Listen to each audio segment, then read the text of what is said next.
Okay. All right. So let me know if this is on. I think it's on. But I have all three up. Oh, I should have had it written on the screen. So here is the ZV-E10 Little Dougie with the Sigma 16 mil, the OG, the ZV-E10 Mark II. Then we got the, what is that? The A6700 right there. Should I write it on the screen? I should probably write it on the screen. Okay. Eyes, purple, crying. I guess that's an emoji. I'm using Ecamm Live, so apparently it doesn't know your emoji there, Michelle. So eyes purple crying, I'm pretty sure that's a happy face. So let me know with a little heads up, say, hey, Markio, you are live. Everything is going wonderful. And let me just mute this thing. And, oh yeah, it looks like I'm live. It looks like I'm live right there. I'm watching myself on YouTube. Okay, so I tried to kind of match the cameras with Ecamm Live just a little bit because there's different lenses and there are different color sciences, as Vu would say. So, hey, oh, I almost put you up there. Remy, cheers from Paris. Cheers from Paris, mon ami. Huh? My wife is French. So she grew up in West Africa. She's a France citizen as well as a Canadian citizen and an African citizen. Many citizenships. I wanted to marry someone so that I could move around the world easily. Do you know what I mean? Look at this. Hello again from Portugal. Hello, Fuller. Fuller, Brazil.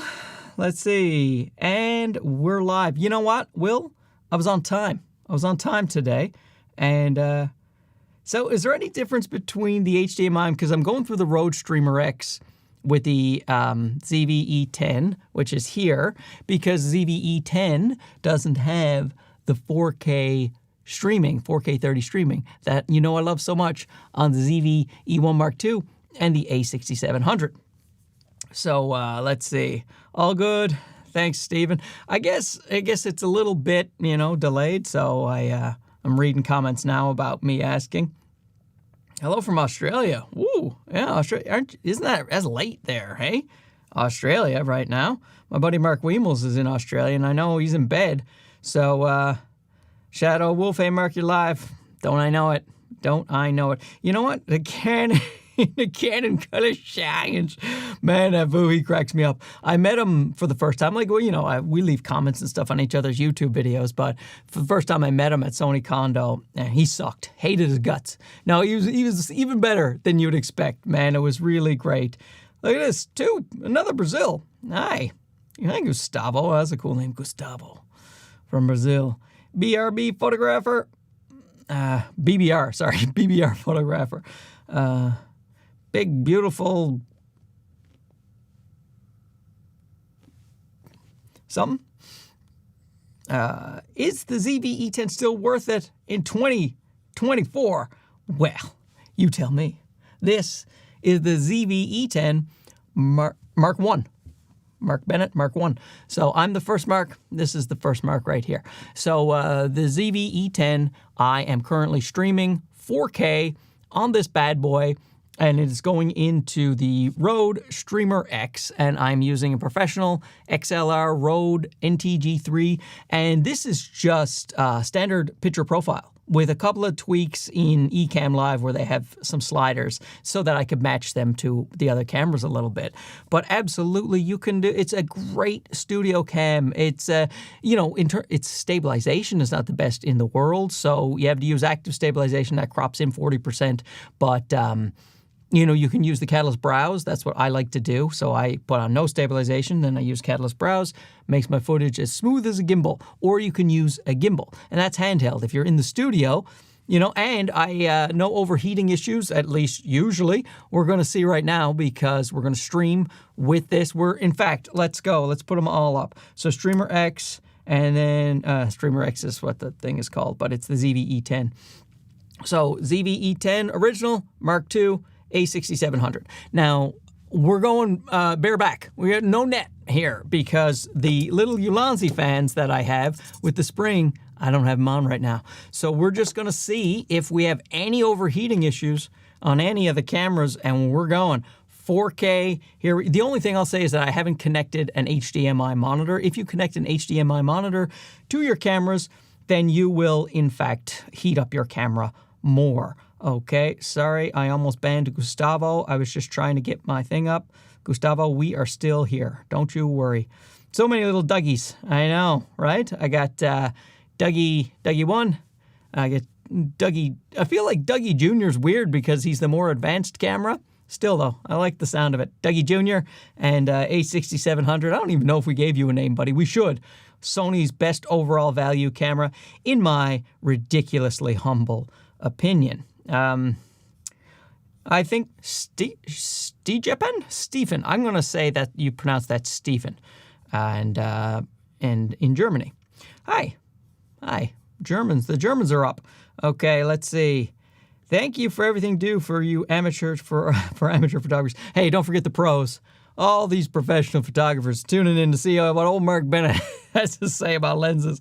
Now, I know my channel. I know we got the newbies, and I don't expect the Sony artisans to be checking out my channel, but sometimes they have no choice because Sony will give me like a fancy camera or a lens to review, and then they're looking through their YouTube feed to see who reviewed the lens besides Gerald Undone, and sometimes it's this face. And so I love the idea that some guy from National Geographic, he's just been, hunkered down for 3 months with the polar bears, and he's looking for, a certain lens to do a certain thing, and he's watching my stupid video, realizing I shouldn't be watching this stupid video, but sometimes you got to know stuff. You got to know the specs. You got to know what it does, Oh, 12:30 a.m. in Australia. Well, that's not too bad, I guess. I thought it was a lot later. I think Mark Weimels just tells me it's late so he doesn't have to talk to me because I text him. Hello from India. Hello. Let's see, what else we got? Hello from Malaysia. From Brazil again. Well, this is a hot for Brazil. Poland? Look at this. Poland right there. Wow. Christoph? You might be late, but can you tell us what lens you're using for each camera? No, in fact, I haven't mentioned that. T. Davis, you're not late at all. In fact, you're pretty early on the stream, really, when you think about it. So also, I should quickly mention, and I will tell you the lenses now, but I have channel memberships, and so I keep forgetting to do a video about that, but I'll announce it here in the live stream, and it's apropos because, number one, I found a new perk. I'm going to give people LUTs. If you sign up for any level of the membership, you get whatever LUTs that I am going to create, and I'm creating LUTs all this week. I want to have the Sony cameras, the DJI Pocket 3, and the new iPhone 16 Pro. I want to get LUTs for all of those guys, so I'm currently making those. So those will be free for anyone who signs up to the membership, and also you will get extra live streams if you sign up for the second tier. I figured for the second tier, I needed something else. So we're going to do, I guess they'd be kind of private live streams. So, right now I only have 2 members in my group. So it would be a real small live stream right now. But hopefully we will get a few more so the live stream won't seem so dead. But the rest of the channel is not going to change. All the free stuff is still free. I'm still going to do these live streams for the general public. But anyway, that being said, let's see. So right here with the ZV-E10 original, we have the Sigma 16mm f1.4. Right here for the ZV-E10 Mark II, we have the Sony 15 1.4. And over here, the A6700, this might be a surprise, it is the Yongnuo 16mm f1.8 because I needed a bunch of 16 or 15 millimeter lenses, and the Yongnuo, let me tell you something. Where is it? Let me see, where's my A6700? Look at this. The Yongnuo, this is on autofocus, streaming 4K. I love these Yongnuo lenses. They're coming out, and they are so much better than their price point.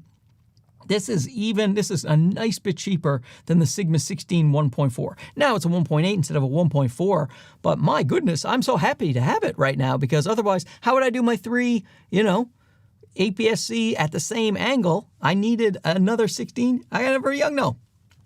Okay, so where were we?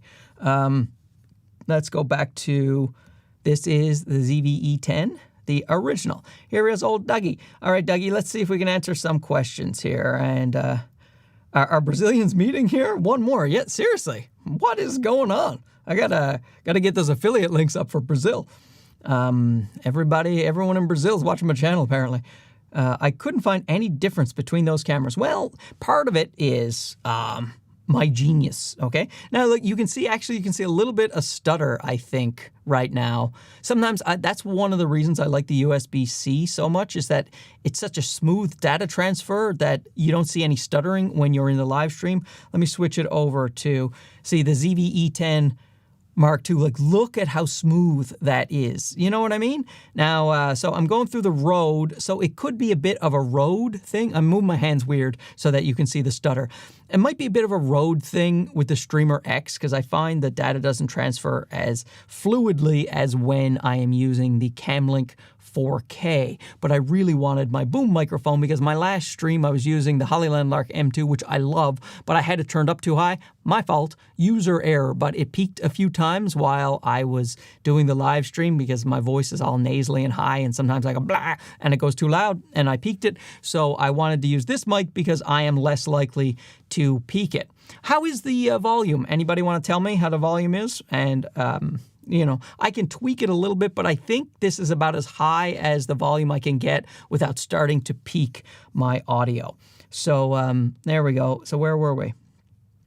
At you from the Virgin Islands. All right. Virgin Islands. Hello from Toronto. I'm in Toronto. Is he outside my house? Currently I have an A7C, A7C2, and 2 ZV-E10s, and getting into multicam filming for live theater. Any cheaper lenses to balance out low light, ideally zoom and autofocus. Okay, so, boy, okay, well, you got 2 full frames and 2 ZV-E10s. So for the ZV-E10s, I think you should look at the Sigma 1.4s, just whatever focal length you need. They're not zooms, but when you're talking about low light and APS-C cameras, you're better off getting the 1.4. In fact, I'm looking at the wrong camera. I'm little Dougie with the ZV-E10. Right now I have the Sigma 16mm 1.4. But if you need further, like the 56 1.4 is available, so is the 30, so is the 23. Those are all great lenses that don't cost as much as many other lenses. So I would look at those. Zooming is going to be tough. Like the 18 to 50 from Sigma, that's the best one to get, but that's a 2.8. So 2.8 on APS-C in low light situations, I would look at the primes for that. For the A7C and A7C2, because it's full frame and those cameras are great in low light, you have more latitude. I would look at, you know, any cheaper lenses. I look at the Tamron 28 to 75 or the Sigma 28 to 70. Those would be f2.8s. That'd be good on full frame, and those are the lower priced full frame zoom lenses that I would recommend. That is, yeah, that's what I would do. There you go. That was not too complicated, right? From India. More India too. Okay, I love the ZV-E10 as a studio cam. We have 4 of them connected to our A10 Mini. Yeah, that is cool, man. This is the ZV-E10. I'm still here. Let's go back to the Mark II, just so I can get. Now, there is going to be small differences between the 3 cameras, with, you know, color science and one going through HDMI, but also lighting. Like, so this lighting is set up for this camera, which is in the middle here, the ZV-E10 Mark II. So the lighting is going to look a little bit better on this one. So the Streamer X, you know, you're getting, this side you're getting some light over here. But anyway, here we go. I'll put all 3 of them up again in the middle. So once again, original, Mark II, A6700. Huh? Pretty good. I think that's pretty good. That looks pretty dang good. I like it. Tennessee. Look at, Roberto. Roberto's saying, just sold my OG ZV-E10 for the A6700. Best decision ever. I'm going to tell you, best decision ever is just to keep Dougie too. You know, and then you can be like me and have too many cameras so that you can do multiple angles for a live stream for no apparent reason whatsoever, you know? Let's see. I ended up getting the ZV-E10 too as a studio B-roll camera. Yeah, I don't blame you. This is what I've been trying to tell people, but nobody listens to me. You know what I mean? Well, a few people do, and I do appreciate that. But yeah, when I did my review on the ZV-E10 Mark II, people were like, "I look at them doing sales pitches for Sony." I'm like, I don't know what to tell you. This is their highest quality camera at the lowest price that they offer. Like in terms of the new generation of cameras, you know, it's the cheapest way to get that FX30 sensor or the A6700 sensor. Now, the A6700, I think the problem was a lot of people are saying, well, the A6700 is a better camera. It's like, yeah, but it costs more, you know, and it's just people were like, it doesn't cost enough more. But, you know, at one point, I'm glad the A6700 is not any more expensive, and I definitely understand people thinking, hey, that if you just pay a little bit more, you get a better overall camera with a mechanical shutter, an EVF, better weather sealing, and better stabilization. It's like, that is all true, but it does cost more money. It's like $400 more, which that's like 40% more money. That's a lot more money. You can buy a Sigma 16mm f1.4 or a Yongnuo 16 1.8 and still have some money left over if you buy the the ZV-E10 Mark II. So let me just see now. Yeah, Jose, I think it's underrated too, my friend. I really do. Is the Mark II good for photography? I tell you, so it's yes and no. Like if you're outside taking photos, not a problem. And when you're inside, most of the time it won't be a problem. But it's just sometimes under mixed LED lighting conditions, you need a mechanical shutter. Otherwise, you will get lines through your thing, the banding from the different lights flickering at different times. I'm not so much worried about the rolling shutter as in bends in your lines for golf swings and stuff like that. That can happen, but that's less of a noticeable problem for the most part when you're taking photos, unless you're taking a lot of action photos. You're shooting NASCAR and stuff like that, and things are moving really fast. You know, then yeah, it'll be an issue as well with the rolling shutter. But your everyday person is going to run into issues when there's mixed lighting flickering at different rates, because lights pulse at different rates. And if you have a mechanical shutter, that won't be an issue. If you have, you know, electronic shutter and you're indoors, you're at a concert, you're at a wedding, you might end up with those streaky lines going through your footage or through your pictures, and you can't fix that. So if you're out street photography, you know, travel photography, family photography, it's good. But when you want to do serious indoor photography, especially if you're getting paid, then you're going to want that mechanical shutter from the A6700. Okay, I am just going through, just seeing who else is here as I am, just in case, don't want to miss anybody, in case somebody famous showed up, you know what I mean? Like Bill Gates checking in on the thing. It's just sometimes, you know, acquaintances or buddies will show up that are, you know, bigger YouTubers than me, and then I totally ignore them in the comments because I forget to check what's going on. I lose my train of thought because I'm too busy yapping. You know what I mean? So, okay, I didn't see anything yet. Any news on the A7 V? No, I'm seeing the same rumors you guys are, but I don't see any other Sony camera coming out this year, but maybe, because I tell you, at Sony Kondo, they released the 85 1.4, and that was good, but it's kind of like, felt like that wasn't the plan. Do you know what I mean? You know when you get a feeling, now maybe it's just in my head, but it felt like that wasn't the original plan, and maybe the original plan got pushed back. So possibly that was an A7 V, and that they were like, you know what, we'll release the A7 V at Kondo, and then they're like, you know what, we're not ready for that for whatever reason. But that's just conjecture. I have no idea. It just felt like last year when they released the A7C2 and the A7CR. So then the very next year, I kind of expected another camera. You know what I mean? So if you think about it, those two cameras were released, so kind of would have been made sense to have a lens and a camera, you know, something something big, and not that the 85 is not big, but, you see from the reviews of the 85 1.4, especially mine, people weren't crazy interested in that lens. People either want it or they don't. There wasn't a big hype about it. A lot of people need it and they bought it instantly. Pro photographers that do a lot of portraits absolutely bought it right away without even watching any reviews. So maybe that's why the reviews weren't through the roof, because if you know you need it, you just go get it.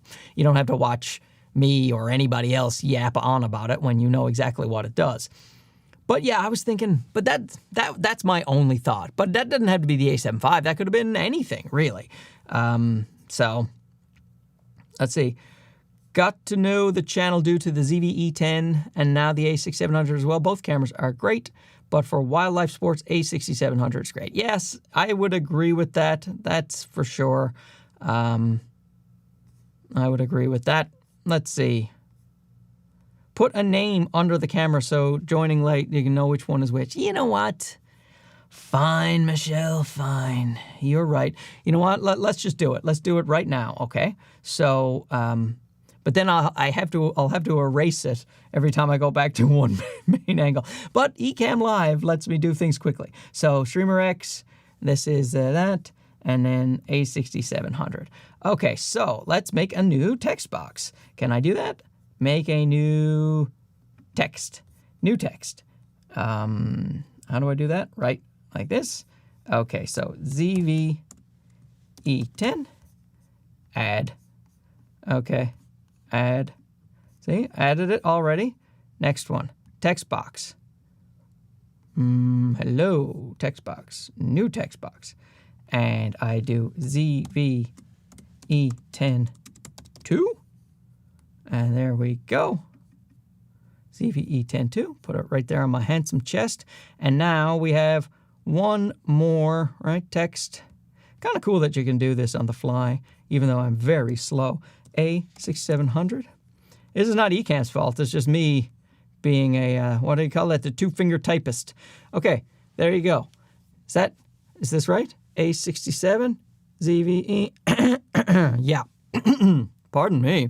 Good thing I'm not wearing that lav mic. That would have been super loud for you guys. Okay, so now, are you happy, guys? Are you happy, Michelle? Check it out.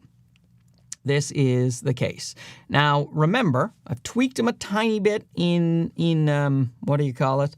In Ecamm Live, because A, I wanted them to look nice, and B, I wanted them to kind of look like each other. And the lighting, because the cameras are at different angles, the lighting is going to be slightly different. So, Greece, hello. And Thanos, Peter Savers. Oh my goodness. Thanasis Pitsavis. I nailed it. Nailed that one. Nishan. Hello from Nepal. Namaste. Oh, he went with a namaste. All right, let's see.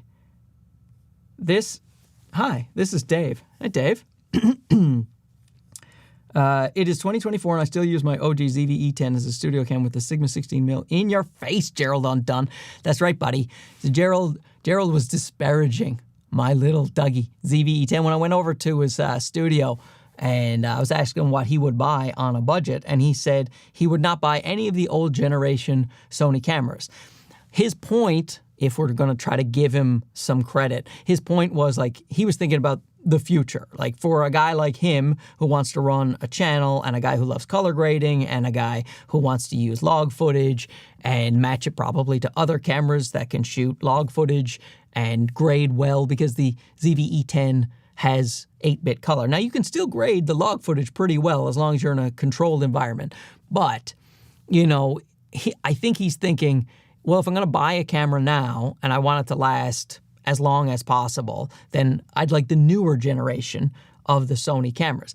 But the truth is, this thing is still, as long as you don't need higher frame rates and you're not doing crazy color grading and you're a controlled lighting environment, I mean, look at it. This is it, and this is the other one. So, I mean, and these are just standard picture profiles. People, look at the Sony color sign says, Canning color shines. I wish Vu was sitting right here just to say it every time I thought about it. But, for all the complaining that people do, the standard profile, even on the ZV-E10 original, which is the old sensor. Still, I think looks pretty good, especially with just a few tweaks. Let me see. Can I tweak it while I'm here?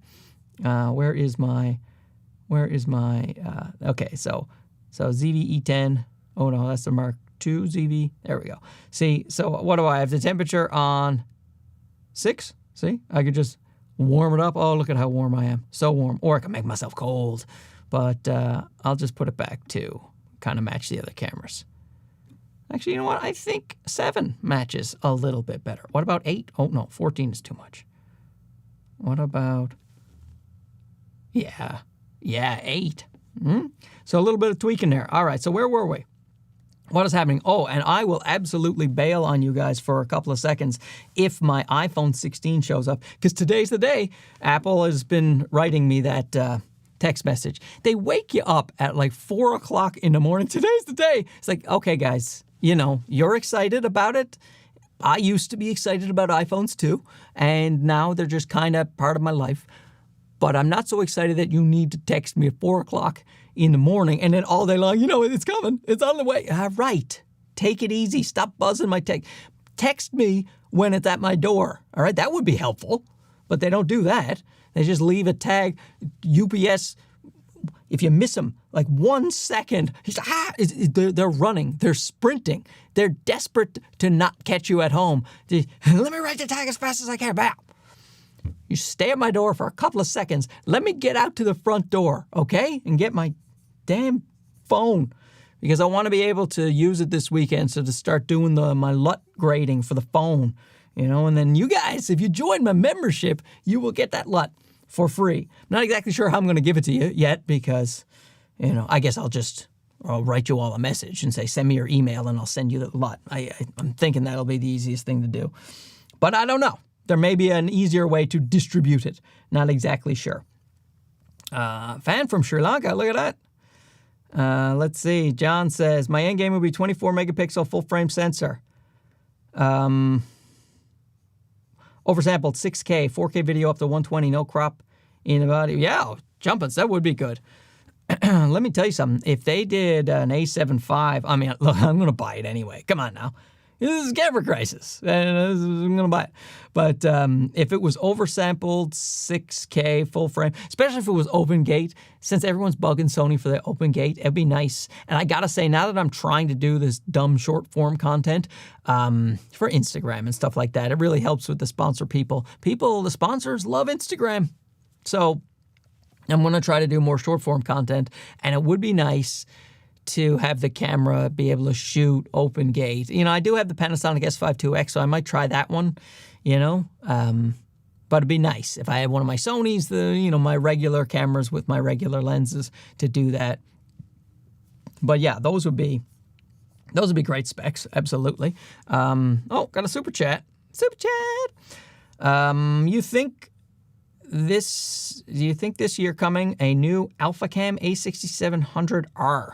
Good Lord. I haven't heard anything like that. I don't know. I mean, there is room for a high-resolution APS-C camera that has 2 card slots so that people could be less worried about losing their footage on one SD card. So, I mean, if it was a high-resolution camera, because I'm assuming that's what the R means, then that's possible. But what I think Sony really needs is a lower-priced, photocentric camera. Maybe that could be the R. They could strip out some of the video features and have a lower price. It's just that they don't really have...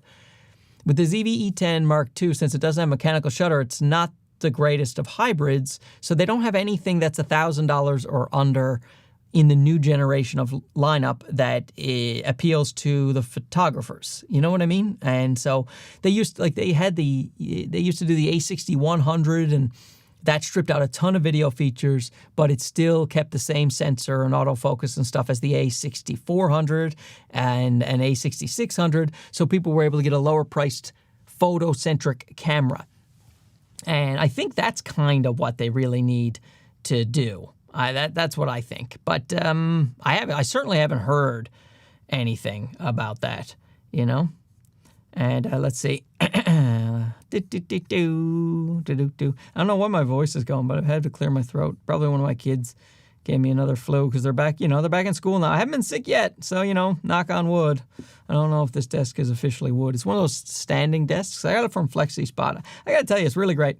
It is really great. I love it. Look at this. Shadow of your studio is awesome. Hey, I was just talking about that. Yeah, I kind of starting to really dial in the studio the way I want. Although now that I'm making LUTs, I am starting to want to change the lighting in the background a bit to make it brighter, because since I use leaming LUTs a lot, I'm always exposing to the right. And then my lights are based on that. And they're based on his LUT and the exposing to the right. But when I try to make my own LUTs and I'm not overexposing as much, then the background gets quite dark. So I think I need some more lights back there. Maybe a couple of tube lights in the ceiling. But we'll see. We'll see. The Yongnuo is the only lens you have for that. Well, that is a great lens. I mean, look at this. Where are we? I was going to go over there. But then if I do that, then you know what? I am going to do that. And I'll just turn off the other guys. See? Now I've got these things here. So I'll just hide those. Now, will I be able to turn those back on?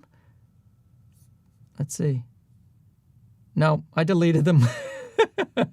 I could have pressed an eye icon that would have. Well, that's me. I'm a stupid person. So that is now I got to write those texts again. Oh my God, so dumb. I am so dumb. So let's go ZV-E10 and add, and then do another one and add ZV-E10 2 and add, but this time I will just turn them off.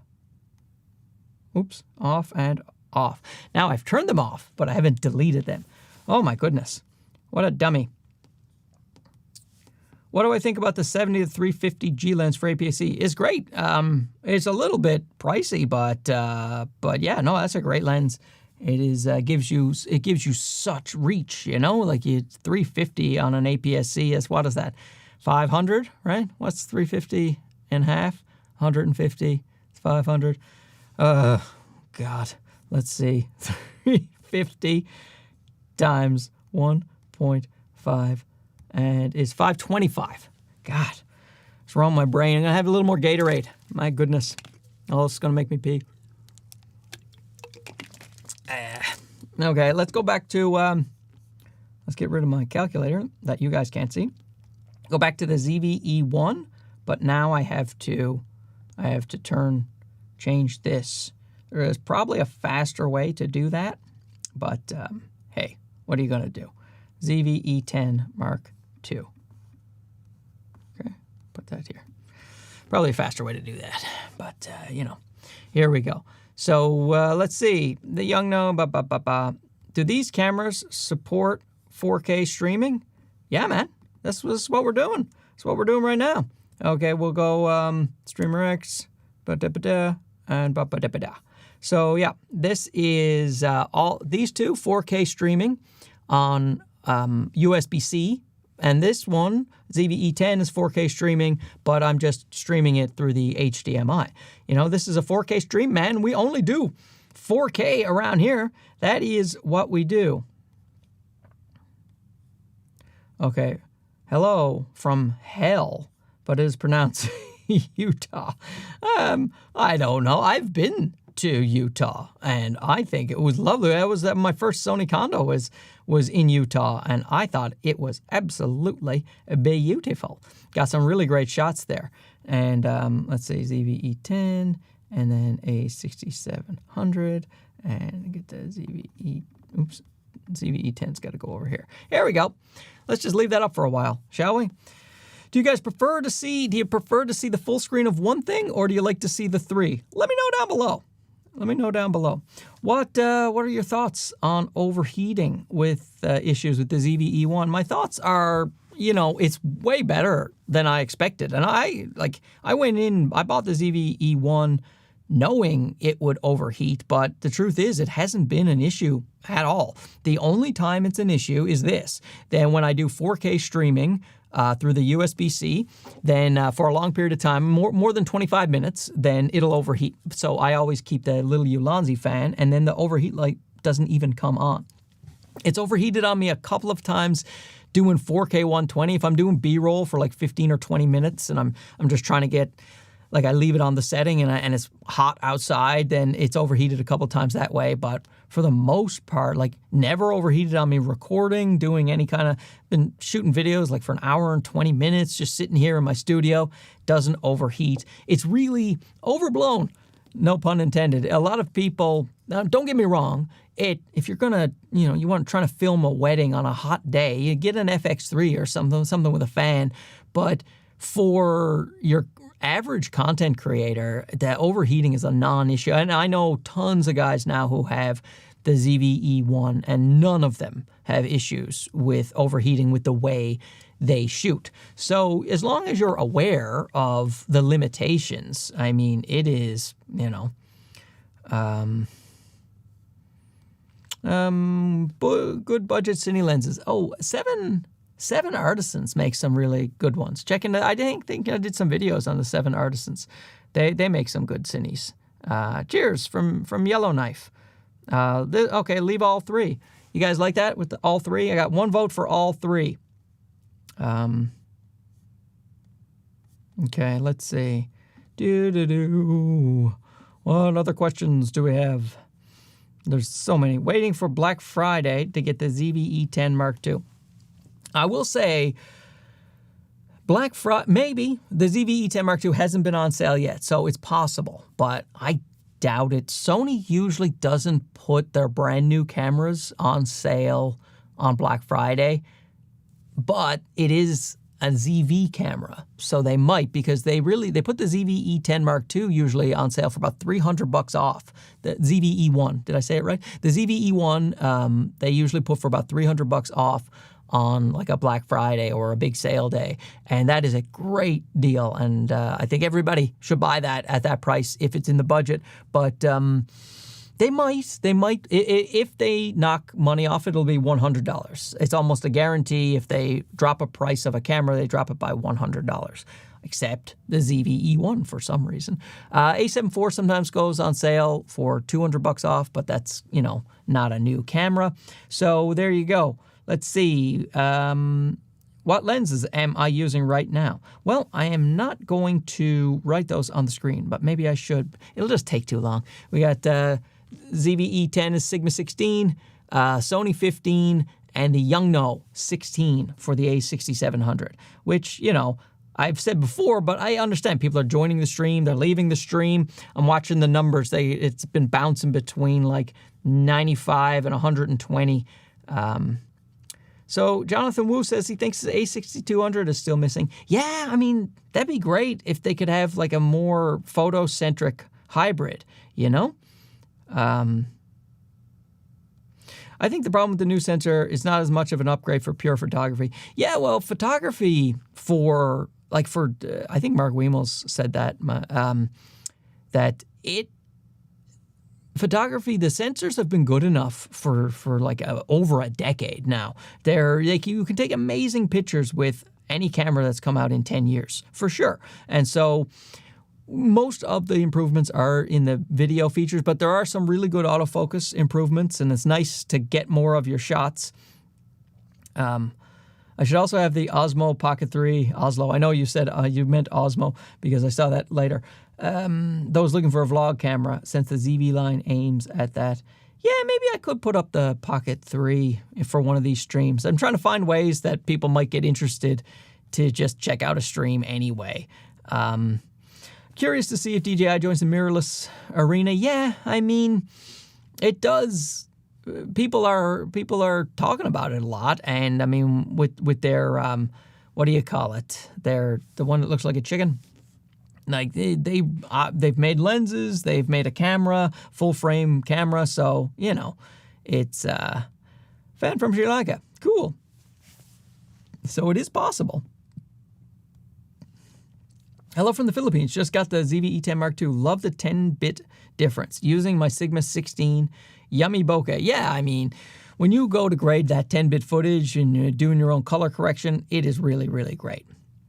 With the original ZV-E10, I try to leave it on like a cine profile or, something like that so that I can do the grading, but, it's not going to be so compressed that I have to stretch out the log footage on 8-bit footage because it can definitely have an issue. Okay, so I'm from Argentina. I'm thinking about getting a A7C Mark I as my first camera with a Viltrox 20mm and 40mm. 2.8 and 2.5. I will focus on mainly photography. Is the A7C limited nowadays? No, not for photography, not even for videography. You can still do, that's a great camera. Don't worry about that. And it's, but those lenses, I mean, that's fairly wide, so it's great.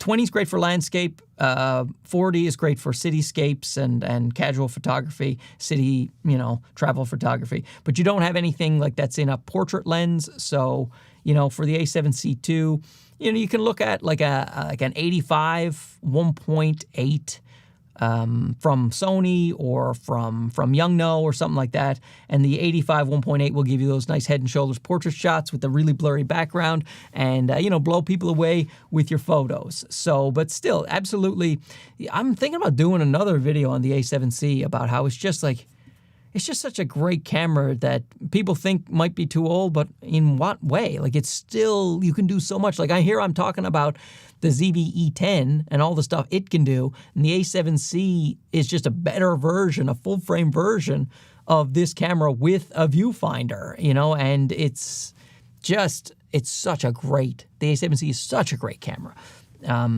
It's just that the ZV-E10, the original one, is a really good way to get into professional looking footage on a budget. Is all. Okay, so I'm considering this Sire 23mm 1.2 for talking heads. Everyone says it's not sharp, but how sharp does it need to be for 1080? Only 210 used condition. Oh yeah, that'll be fine. You'll get what you're looking for with that nice blurry background and 1080. Yeah, and you can always bump up the sharpening in post. Don't worry about that. I would just bump up the sharpening a little bit. $210, and you're gonna get that talking head look you're looking for. I think that's a good idea. Go get that, and tell me how it goes, Daniel. But as long as you don't have autofocus issues, which I don't think there are any reported with that lens, that's gonna look really good in the studio at 1.2. Just you can always tweak it. Is the ZV-E10 with the 1770 a good combo, or any other suggestions? This is a great combo, especially for photos. It is wonderful. I use it. I did a street photography video with that. My other suggestion is the Sigma 18 to 50 2.8, just because it's so much smaller and lighter, and you can get more close. You can get closer macro type photography with that one. And so, and it's a bit cheaper. So the 18 to 50 2.8 is my overall favorite zoom for Sony APS-C, but the Tamron 17 to 70 is great. It does have vibration compensation, so it has lens stabilization, which is good for photos. It does seem to fight the Sony IBIS a little bit in video. So if you're buying a zoom lens for video, I would get the 18 to 50 because it doesn't have stabilization. I know that's counterintuitive, but if the Tamron 17 to 70, if their vibration compensation fights the Sony IBIS a little bit, depending on which camera you have, even though the ZV-E10 doesn't have real IBIS, it only has electronic stabilization.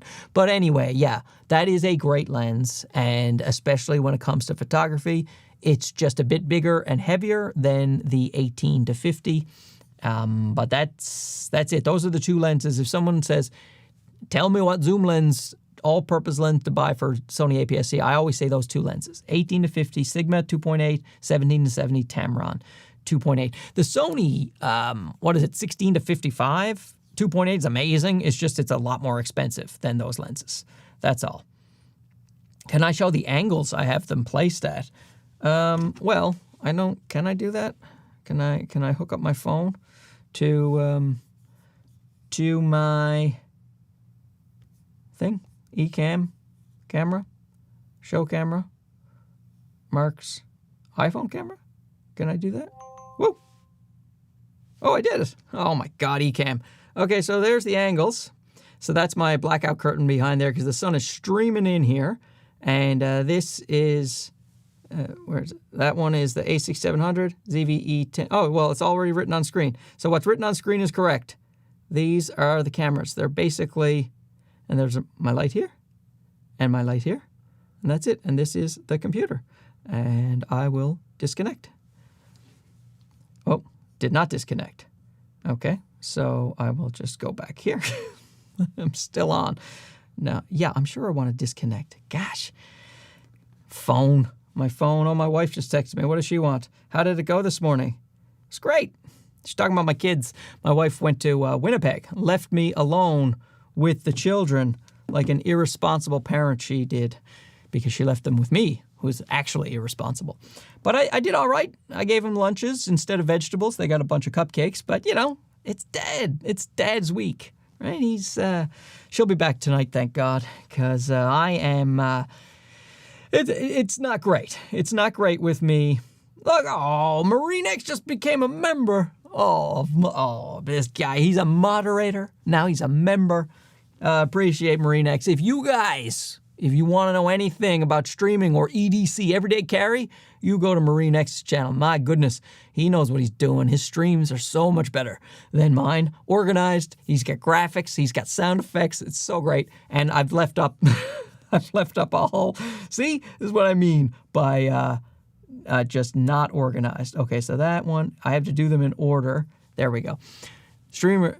MarineX. Go check out MarineX and appreciate him becoming a channel member. Oh, look, the O Show also became a channel member. You guys, this is so sweet. I am loving it. Is the ZV-E10 the best studio cam for on a budget? Yeah, I think so. And the ZV-E10, I think he's the best. I'm streaming in 4K right now, and I got to tell you, I love the. I can use them as a studio cam. I did use them as a studio cam for like a couple of years, and there's still really no reason not to, other than I have a lot of other cameras, so I'm also using those in the studio. But it is absolutely the best studio cam at that price point, in my opinion, because the lens selection is so great as well. So great video camera with great lenses for cheap. And if you want, an upgrade, then the ZV-E10 Mark II, because you get that 10-bit color, and you're able to, do more color correcting if you get into that. You know what I'm saying? You know what I'm saying? And, oh, look, another Steven GTR. MarineX, thank you so much. Oh, MarineX has been answering questions. Sorry, Steven, did I miss one of your questions? And thanks for becoming a member. See, they've got a little symbol there, that little sun. I'm trying to load better icons in. I'm new to the membership thing. You know what I mean? And, it was gifted by MarineX. What? That is super nice. I didn't even know you could do that. That is great news. Look at that, MarineX. Man, oh man.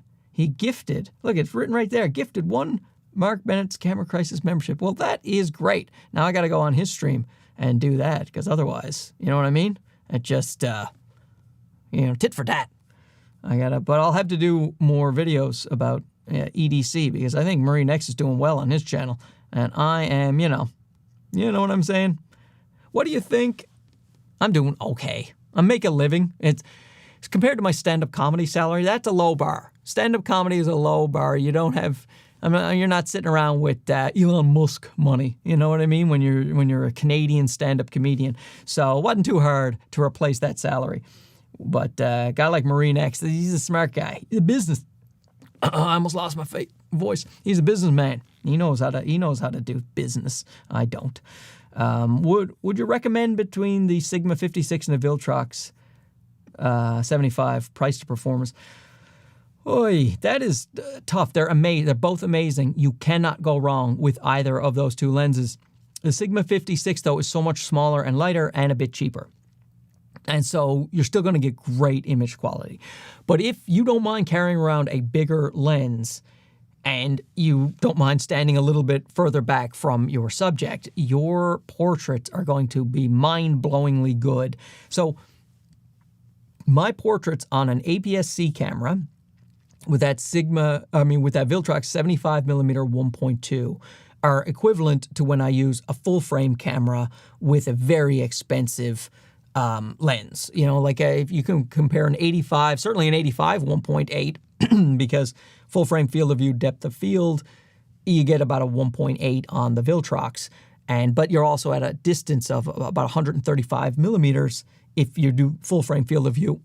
So to get a look of portraits from 135 millimeter f1.8, just the background is just mush. Your subject pops so much. So it's great, but it is a bigger and heavier lens. If you're talking about casual use, you're using it for your family, you're using it at events, and you want to take a small, A6700 with a smaller lens, Sigma 56, absolutely. But if you want to start, charging money for headshots and stuff like that, that Viltrox, woo, boy, that is a beauty. That is a beauty. Okay, so let's see. Okay, I'm from a dark, moist cave. Ollie, I'm sure you are, buddy. That's a strange place to be from, but you know what? There's worse places, I'm assuming, to be from, like Utah, apparently. Kidding. There's a callback to earlier where a guy said Utah was hell, and I'm not exactly sure. Singapore, come visit and do stand-up comedy. Is there a big stand-up comedy, big Newfie English stand-up comedy scene in Singapore? More Australia. Hi from the Gold Coast. Wife in bed and drinking wine, watching your channel, which I love. Is your wife in bed drinking wine? Because that would be weird. But if you are up drinking wine while your wife's in bed, which is, I'm assuming, what you really meant, that is stuff that I do all the time. Sit down. I often watch Marine X's videos. Drink in hand. He often does late night streams, so for my time zone. And let's see. Let's see. I still haven't gotten a text about the fact that UPS ran from my door and didn't get me my iPhone, which could happen. Which could happen at any time. Let's see. I've lost the thread. Hey, look at this, Mr. Camera Junkie. He's another moderator, another guy. Great stream. You want to know anything about live streaming? ECam Live? Go to Mr. Camera Junkie. Hello from Greece. Am I using the same lens of the? Oh my God, I'm gonna have to type them out. I am gonna have to type them out. Oh, well, why don't I have an assistant? Why? Because nobody would possibly work with me. That's why. I have a ZV-E10 Mark I. Any way to improve my work? Upgrade to the Mark II, A6700 or lens? Lens. First thing is lens. I mean, if you only have the kit lens, get this, the Sigma 16mm 1.4, or this one over here, the Yongnuo 16 1.8. Just if you get a ZV-E10 with that lens, you get that nice blurry background. That will make a bigger difference than upgrading the camera and keeping the kit lens. Now, you can do both. You can upgrade the camera to the ZV-E10 Mark II and get the Sigma 16mm, or like this one here, the Sony 15mm 1.4. I'm doing it, guys. I'm going to try to keep talking while I do it, which, of course, will be an absolute disaster. Sony 15mm. Add. Okay, oops. Oh, I resized it. Okay, well, it still looks good. And text. Mr. Camera Junkie, I'm going to have to talk to you after this and ask you how to do this much faster. I got the Yongnuo 16, and that's that one. I think I spelled Yongnuo right. Anyone know? And then text one more time because people keep asking, so I might as well do it. Sigma 16. I didn't write the 1.4s and the 1.8s because, guys, I can't just have my whole screen filled up. I'm going to resize that, though, too, while I'm at it. Can't have my whole screen and Yongnuo. Oh, you're way too big, buddy. Come on. Get down to size. There we go. Is that better? Everybody. Here we go. I guess, I did say I'm doing the live stream of all three cameras, so I guess that's really what people are most interested in. So here it is, right? It's just if I want to switch to one angle, then I have all these words written on the screen. You know what I mean? Okay. What is the best lens to start with for full frame ZV-E10? I used to have the Sigma 16, and now I'm switching to full frame. Ooh. So I bit the bullet because I was switching from this, not switching, but since I was buying a full frame camera, but I wanted that same field of view that you're looking at right now, I got the 24mm G Master 1.4. I do not regret it, but that is a pretty expensive lens. And I'm trying to think about an equivalent. Who has a good 24? See, because I stopped looking so long ago because I already had a 24. But I know Viltrox makes a 20mm 2.0. Can anyone tell me a Sony full frame lens, a Sony equivalent full frame lens that's 24mm, 1.8, let's say, that is not a G Master lens? I'm trying to think who would have one of those. I guess really probably Viltrox. Viltrox would probably be. Do we have a Viltrox 24 full frame? Do they have one? Yeah, of course they do. Yeah, because I reviewed it. Oh man, it's just it becomes a blur. Hundreds and hundreds of videos. Yeah, so Viltrox have a 24mm 1.8 full frame. So you could go with that, and that will give you the same look that you have on the 16mm from your Sony APS-C. Or you can be like me and go spend a big pile of money on a G Master lens. But because I use it so often, I don't regret the purchase at all. You know what I mean? Can I talk about my ups and downs from doing YouTube as a father and a husband? Well, Mr. Too Humble, I tell you, I'm not going to say there's a lot of downs. I'm older than a lot of these YouTubers that start. So like the guys, I'll be 47 in April. Well, that's far away. I'll just say I'm 46, right? I don't have to project how much older I'm going to get. So I'm 46, and I had a 20-year career as a stand-up comic, and I worked before that. So I know what work is, and I know that you have to work. And so when these YouTubers, they talk about burnout and things, and I'm not saying you can't have issues, but if you treat it like a job, if you treat it like it's work, but it's work that you enjoy doing, then I'm not having too many downtimes. But I will say the issues that I run into personally is kind of a hyper focus on it. Like I check my comments too much, my stats too much. If I'm not careful and I'm out on vacation, well, first of all, I won't want to go on vacation because now I can't do any videos, and then my numbers will go down. So I have to remind myself, no, you need to take a break. You need to go on a vacation with your family. And then when I'm on vacation, well, this is a great opportunity to take photos, to take videos. And it is, but you can't have that be your vacation. So I try to turn it off. When the kids are at home, like I try to think, just stop thinking about YouTube. It's like anybody who's running their own business, I'm sure. You can think about it so much that it interferes with your personal life. But that's about the only thing that I would say is a drawback. Because I knew enough about YouTube that I was getting into it going, look, if I work at YouTube from, like my kids come home at 4 o'clock, but they leave the house at 7:30. So if I spent Monday to Friday working from about 8 p.m. to 3 or 3:30, then, and those are my hours, I will get a lot of work done, but I will also be able to spend some time with my family. Now, I had the luxury of being a comedian, so I didn't, and I get passive income from like my satellite radio royalties and things like that, so I didn't have to quit my job. You know what I mean? So I have a lot of advantages over other people when it came to time. But that's what I would say. I would say that it's a great job if you treat it properly, you're organized, you work hard. but it can become obsessive, so you have to do checks and balances. You have to turn it off at times. That was a surprisingly thoughtful answer from a boob like me. I didn't really think that, thought I was just going to make some stupid jokes, but turns out I got real. Okay, is the Yongnuo 11 too wide for the ZV-E10? Yeah, well, yes. If you're talking about this shot, I think so, because the 16, like it's right. Like I just touched the lens, like it's right there. So the 16 is plenty. Let me just switch.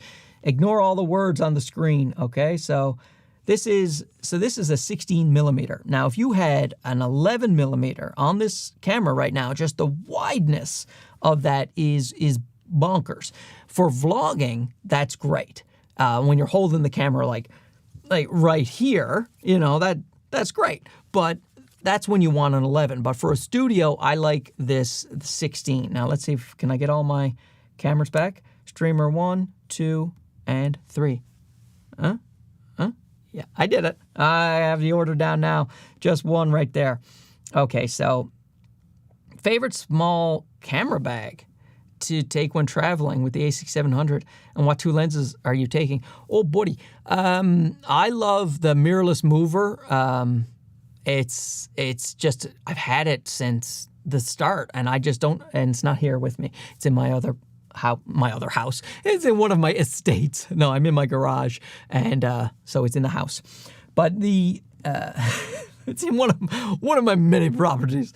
But I love that mirrorless think tank and mirrorless mover. It's called Think Tank's mirrorless mover. It's small, and I can take an APS-C camera and a couple of lenses. Now, what lenses would I take?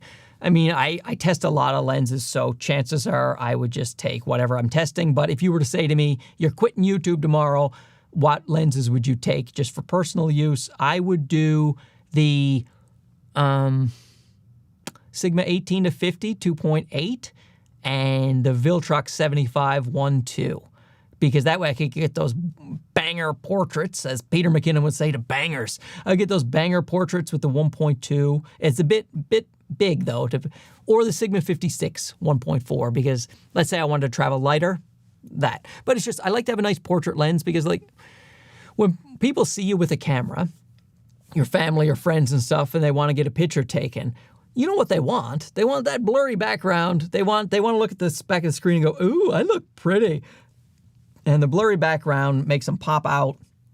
And so they like that. So I always like to have a nice prime portrait lens, but the 18-50 would stay on my camera mostly. So there you go. Adrian. Hi, Mark. It's me again. Hi, Adrian. From Venezuela. So, hello. What do you think is a better, Sigma 16 mil or the Tongue 16? For the, I'm gonna imagine that was auto-corrected from the Yongnuo, because I don't know this Tongue brand, but they sound sexy. So 16 mil, I mean, it just depends on your budget. If the money isn't a factor, I would get the Sigma, because it goes 1.4 and the Yongnuo goes 1.8. So you just get that extra blurry background, and it lets in more light. So in darker situations, it's better. But that's what I would do. But the Yongnuo is smaller and lighter, and an excellent lens, and as you can see right now, and it's cheaper. So you know that's up to you. But if money is no object and you're not worried about the size, then and by no object I mean if you can foot because the Sigma 16 is still a very reasonably priced lens. You know what I'm saying? You know what I'm saying? Just got the DJI RS3 Mini. Yeah, that is. What do we? You know what? Let's do a heat check here, like a Steph Curry heat check. We have no overheat warning on any camera. A6700 even now, so it's about what is it? It's about 75 degrees in here, and Celsius it's about 23. About 23. There's no airflow, but there's nothing right behind the cameras. But I gotta say, very impressed here. Nobody overheating. I didn't expect the ZV-E10 to overheat because, you know, he doesn't have as much processing power, and I'm not streaming straight from the USB-C cord. ZV-E10 Mark II proved to me in a heat wave that he could stream for an hour and a half without overheating or overheat warning, so I was happy with him. I thought the A6700 might give me some heating issues, but so far, I have this thing ready for you, my friend, but haven't had to use it. No overheat warning light at all. Okay, AJ Tucker, best prime vlogging lens for the ZV-E1. Oh, ZV-E1 prime. That is tough. That is tough. Okay, because the Viltrox 16mm 1.8 would be great because you can use that dynamic active stabilization and still have a wide enough field of view, but it's a bit of a heavy lens.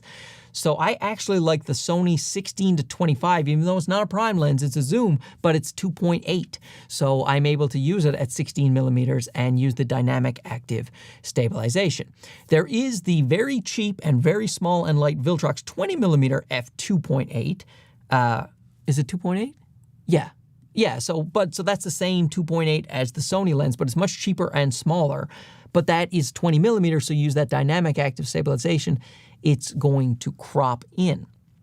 There's the Sony 14mm G Master, but big old lens, and I'd probably get the Viltrox 16 over that because that's a bit overkill and a bit big. So if you're a He-Man, hefty, strong man, the Viltrox 16mm 1.8 might be the best, I think, because of the wideness, and then you can use that dynamic active stabilization.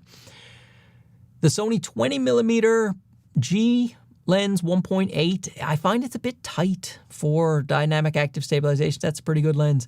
But my recommendation is don't go prime. My recommendation is do the 16-25 because you get a 2.8 and it has the Sony lens, so it works really well with the Sony stabilization. You can use dynamic if you want. It's just, and it gives you a little versatility. That's what I would say. Whoa, this is, okay, so Dr. Pixel, that's, those are very different lenses. So if you're just doing studio work or landscape photography or astrophotography, the Sigma 16. But if you're doing general photography or general videography, then get the Tamron. I mean, the zoom range will really, really help you. And you can use it in the studio at 17mm f2.8. It is doable. So you can, that's the all-purpose lens. So out of the two, since I have no idea what you're shooting, I would say get the Tamron because you can do everything with that. But if you're telling me you're going to shoot studio shots like this, you're going to shoot astrophotography, you're going to shoot landscapes, you're going to be in dark environments, the Sigma 16 is going to be much better. Okay? Oh, look at this. I love these ones. Money's no object. That's me. That's my reality. You know what I'm saying? Money is no object. The Sigma 18-5, I'm assuming 50, 2.8, or the Sony 16-55, 2.8. You know what's funny? Is the Sigma is still smaller. So like there is still a reason to take that Sigma lens because it's just so small and light and adorable. But the 16-55, you know, it's got a longer zoom range, wider. The IQ on that thing is off the charts. That is, if somebody oh boy, that is tough. I was about to say, if somebody handed me the two lenses, pick one for free, I'd take the Sony. But I do love how small that Sigma is. That, honest to God. So if you don't mind the Sony being a little bit bigger, then yeah, sure, the Sony. But I do mind it being a little bit bigger. The Sigma 18-50, I just love. There's just something about it too. It just makes me want to pick up the camera, and it looks so adorable. And I do love that. But yeah, that's a tough one. But I mean, I would say, you know, go with this. If you have Sony body and someone's going to give you a Sony lens for the same exact price, get the Sony lens. You know what I'm saying? What is the best compact vlog setup that I can bring everywhere? Ooh.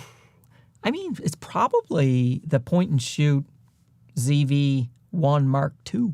That's probably what I would say. You know, you could do the ZV-E10 Mark II or Mark I with the Sony 11mm, but it's still a camera. You know what I mean? Like it's not as big as this FX30, but it's not as small as a point and shoot. I don't have the point and shoot here, but the point and shoot you can just slip right in your pocket. And so probably the ZV-1 Mark II, if you're talking about bringing it everywhere, best. But if you have a little more room, like you're taking a small camera bag, then I would go A6700 or ZV-E10 Mark II with the Sony 11mm lens. But if you're looking for ultimate compactness, something you can put in basically your jeans pocket, ZV-1 Mark II. It's a little 1-inch sensor, but you know. Oh, and in that regard too, the DJI Osmo Pocket 3, that is so great. You know what I mean? Like, I prefer the Sonys myself because I use a lot of Sonys. I know how to color grade them easily. I know how to manipulate their settings, and like you can just slip in the Sony.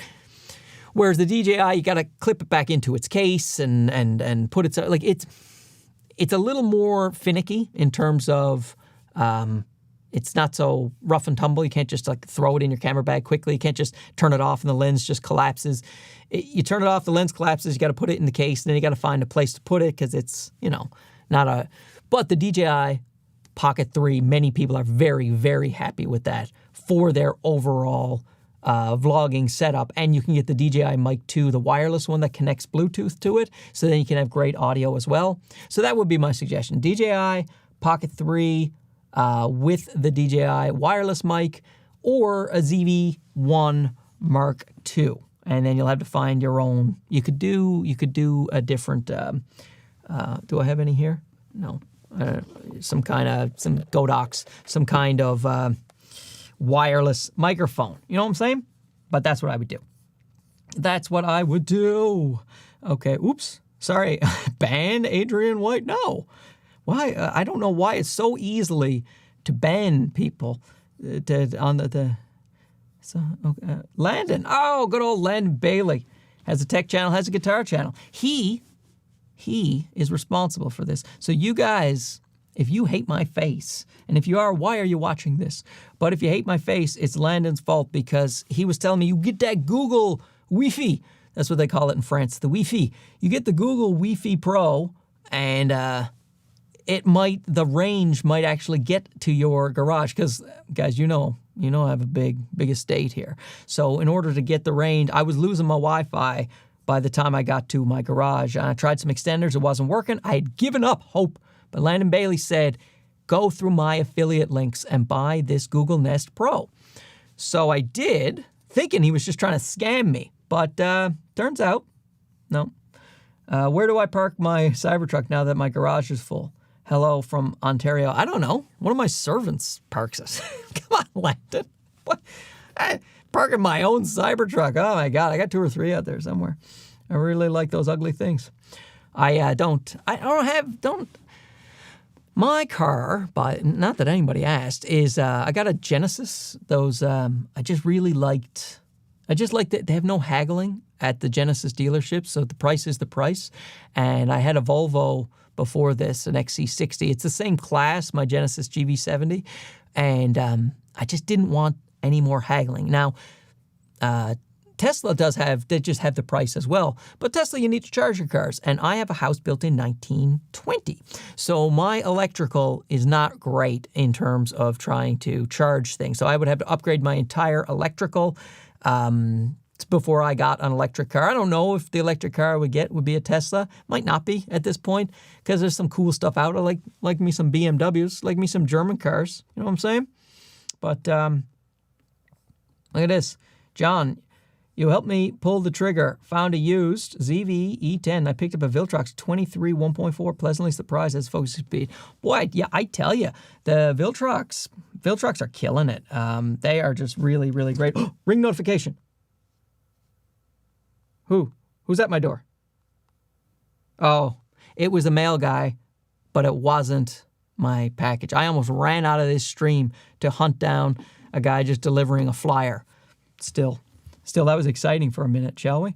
Wasn't it? Okay, so yeah, the Viltrox are great. Viltrox, their old stuff was already great, and their new stuff is, like, their Pro lenses are GM lenses for APS-C. They're absolutely amazing.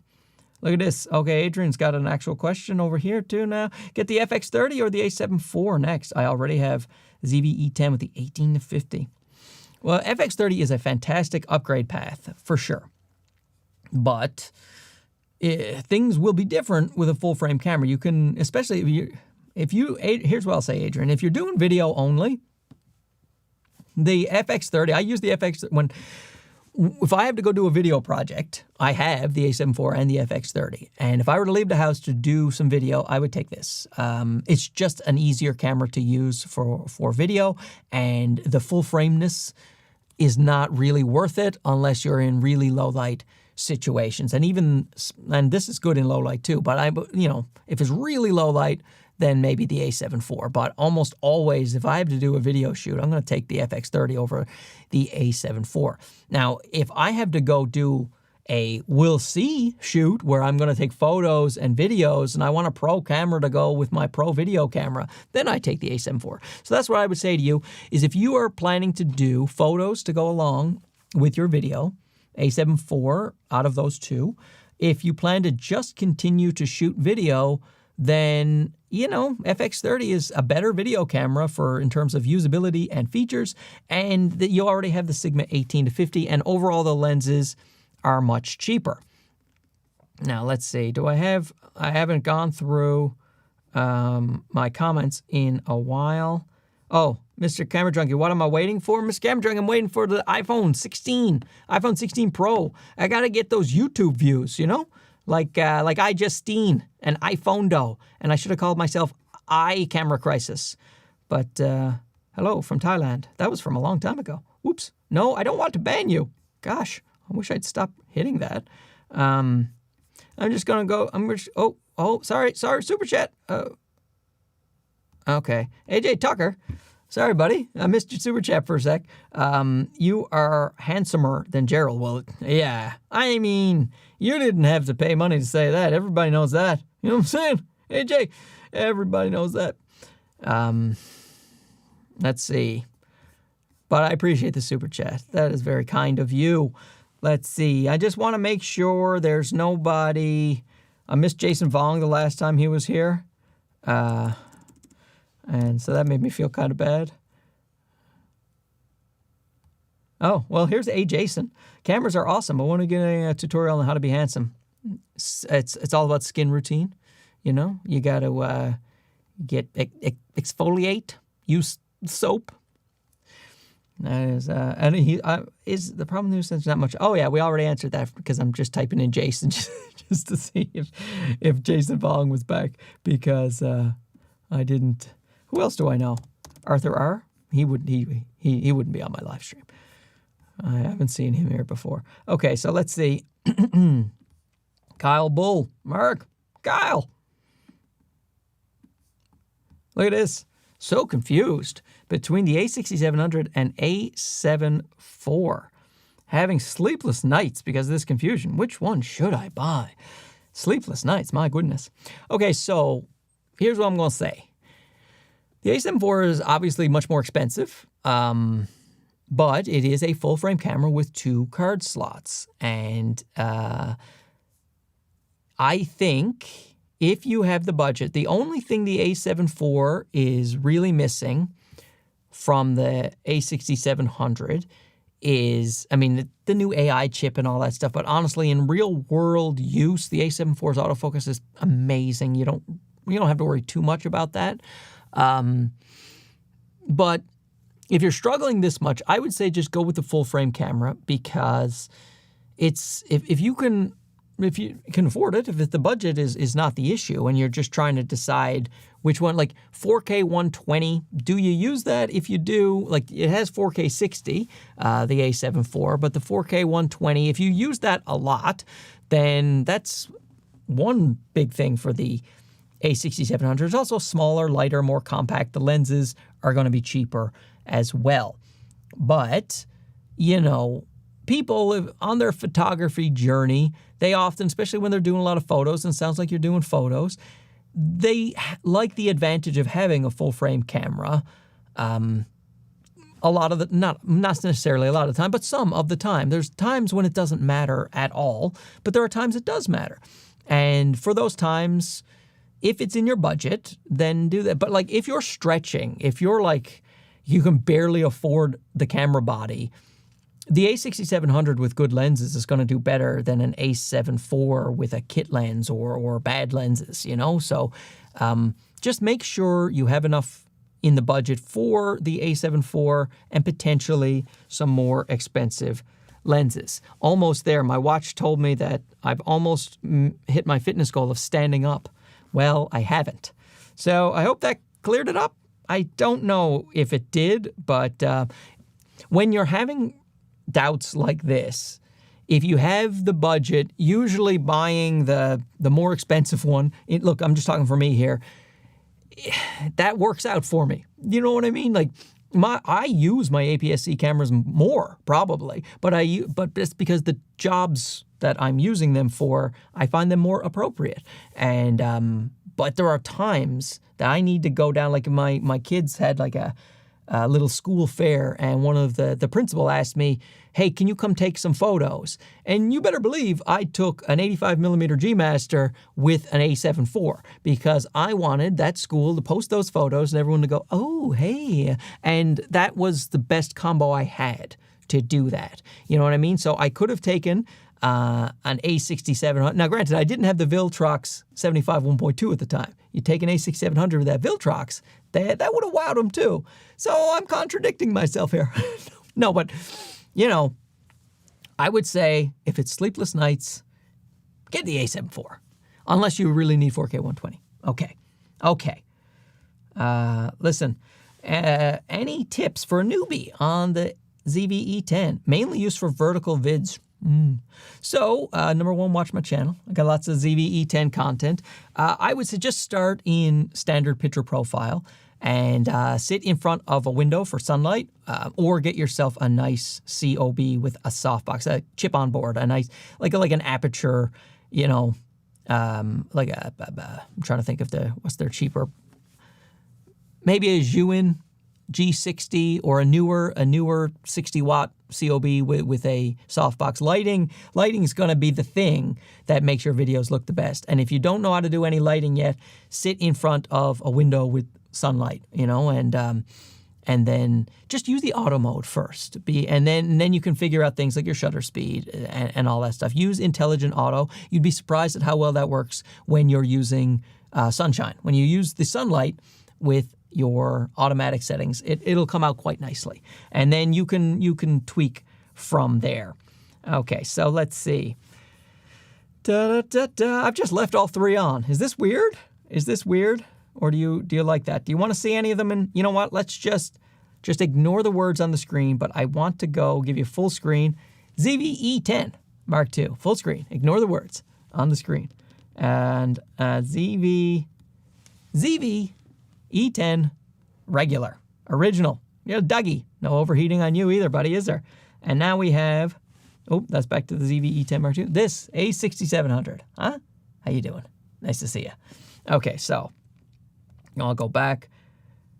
That, 2, and 3. Yeah, okay. I just have to do them in order. Otherwise, I look more handsome on the ZV-E10 Mark II. Yeah, it's because Dougie loves me. Dougie's always loved me the most. Let's see. Greetings from the Netherlands. Which power zoom other than Sony's would you consider? I'm going to plead ignorance on this one. I don't know any power zooms that are not Sony. I guess Sigma might have a power zoom from years ago. So I'm going to leave that up to the comment section. Let anyone has any knowledge of any third-party power zooms, you let me know, because that's not something I know about. Oh, this guy says, oh, look at this. Look at this. We have someone chiming in on one of the comments. Take the A6700 Sigma 18 to 50 2.8 in the Viltrox 75 1.2 not A74. Look, Sabartus makes a point. You could do that. You could do that. Oh man, he's having sleepless nights, and I don't think we're helping. I really, here, look, sleepless nights person, I forget your name. It's, at the end of the day, they're both amazing cameras. You're going to be happy. All you have to do is just pick one. Just pick one and run with it. That's all. They're both, you can make both work in almost every situation. So, look at this. Tripping with Dre and Michelle. Hi, Mark. I'm new here. I'm starting a content creation studio in Michigan soon. I have 2 ZV-E10s and an A6600. I have a Sigma 16. Would I recommend the Yongnuo 16 3-camera setup? Yeah, I mean, absolutely. If it'll save you a few bucks if you get now.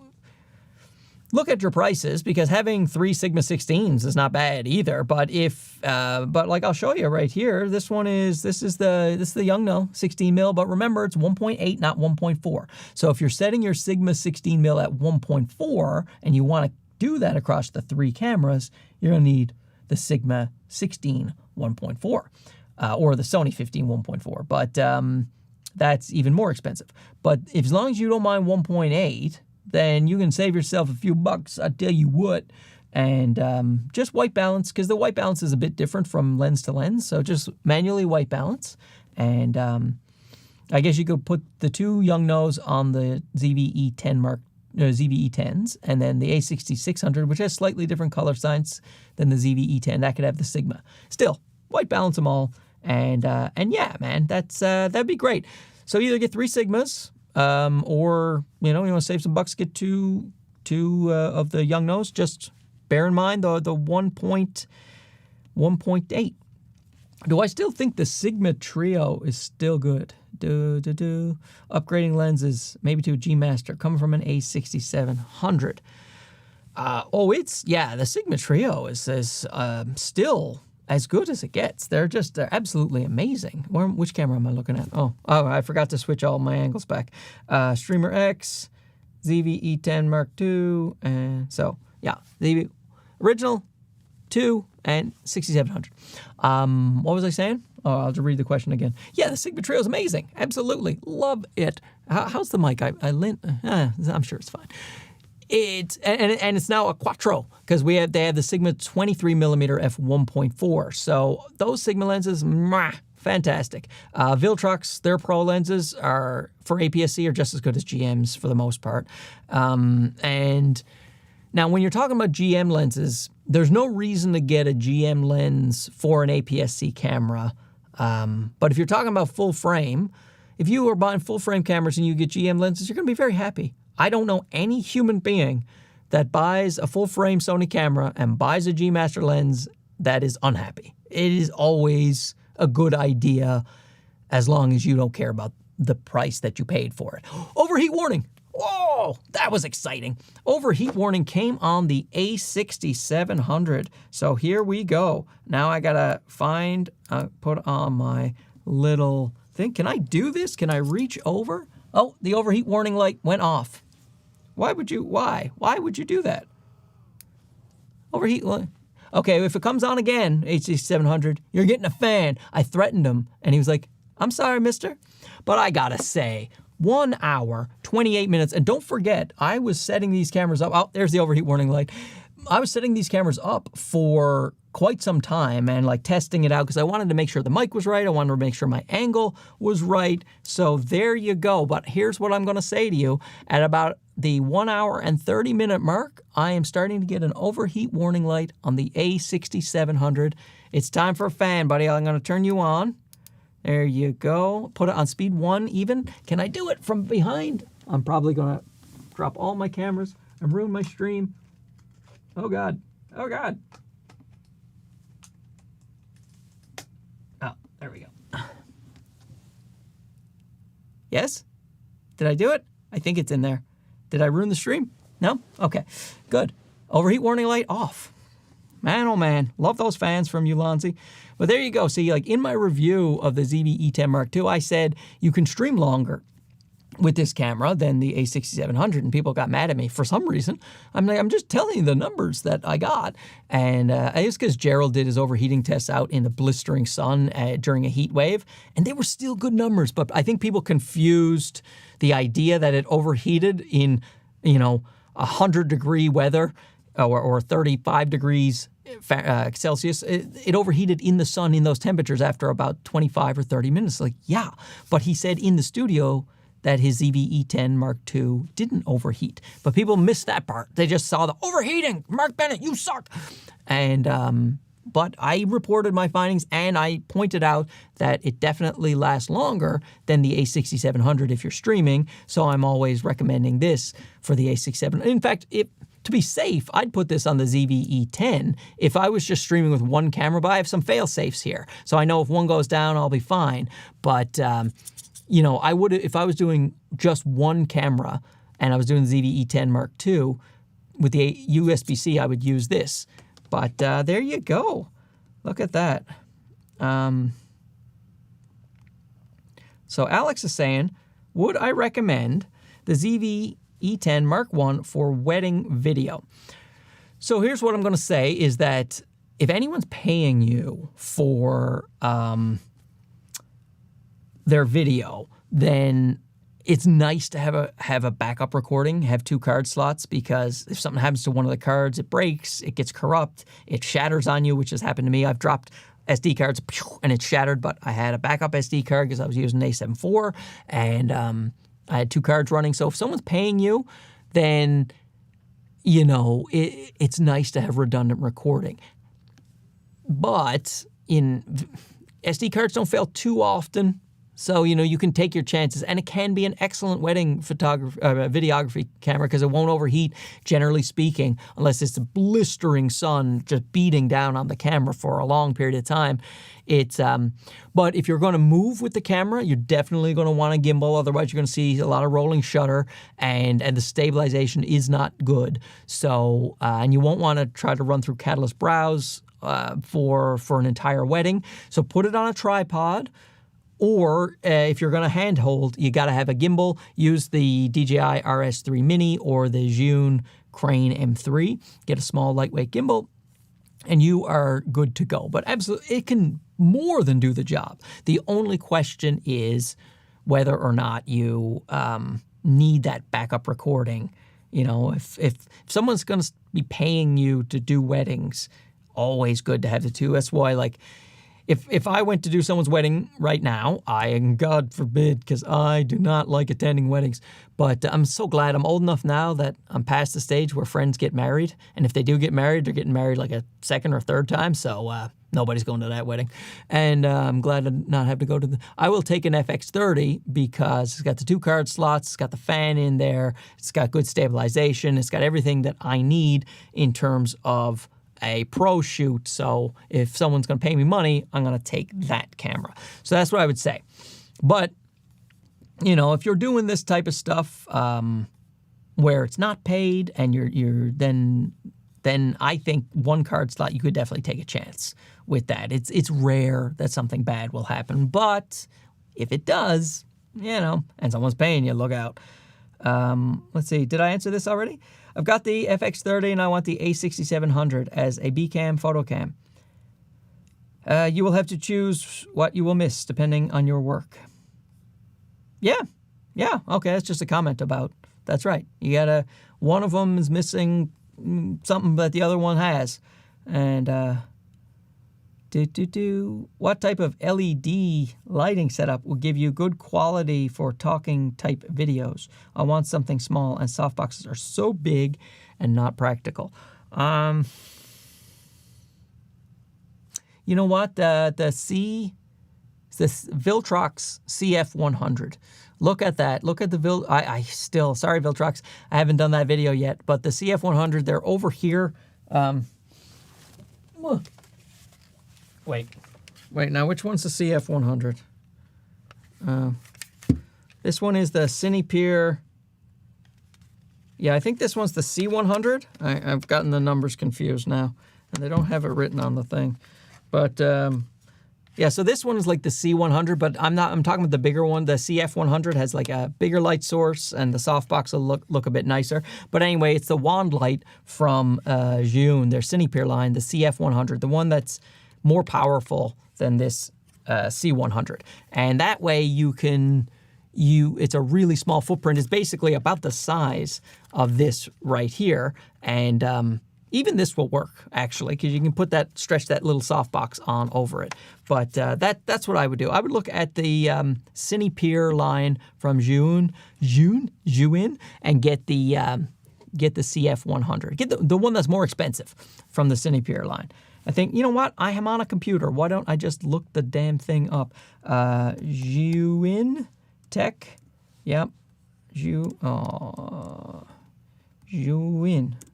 You know what? The more rush, the slower the speed. That's what my mother-in-law always says. And I guess she's right. So, camera stabilizers, no. Deals, no thank you. Don't need any deals right now. It's the whole time I was wrong. God, I'm such a boob. C100. So the C100 from Zhiyun. Look at that one. And that looks... That would do good for your talking head if you don't want a big softbox. The Zhiyun C100. Okay, now let's see. No, I'll go back to my questions and let's see. AV is good. Mark Ben's Camera Gracious. Thanks, Mr. Camera Junkie. Slowly but surely, we're working out this new studio and, you know, how to do it. Let's see, 130 isn't half bad. I know, right? For like a 4K USB-C streaming on the A6700, and a room that's not, I mean, it's not cold in here, and there's no airflow. So we're talking about, like I said, 23 degrees, which is about 75 degrees Fahrenheit. Yeah, man. Yeah, that's a good long while without overheating. I agree. That's pretty awesome. Look at this. Answers my question. Okay, hopefully that was me. Maybe it could have been someone in the comments. Okay, so it's got the A6700 waiting for the Viltrox 75. Sure. Oh, it looks like Mr. Camera Junkie answered a couple questions. Thanks, Mr. Camera Junkie. Oh, here's a question. I picked up small rig mic for the ZV-E10, and it worked well with hissing that was fixed in Audacity. However, there's some buzzing now, making it unusable straight out of camera. Yeah, sometimes there's a grounding issue. Anyway, you'll notice I haven't reviewed any small rig wireless microphones because they haven't worked well for me. So I just don't do that. I would suggest get the Hollyland Lark M2 or one of the new Godox mics. Those are really good.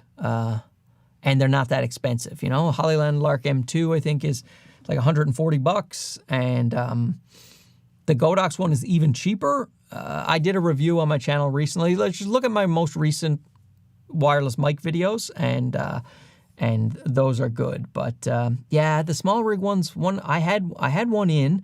I was going to review it, and then it was just crapping out on me, so I just wrote them. I was like, yeah, I think that I got a faulty unit, but maybe they're all like that. I don't know.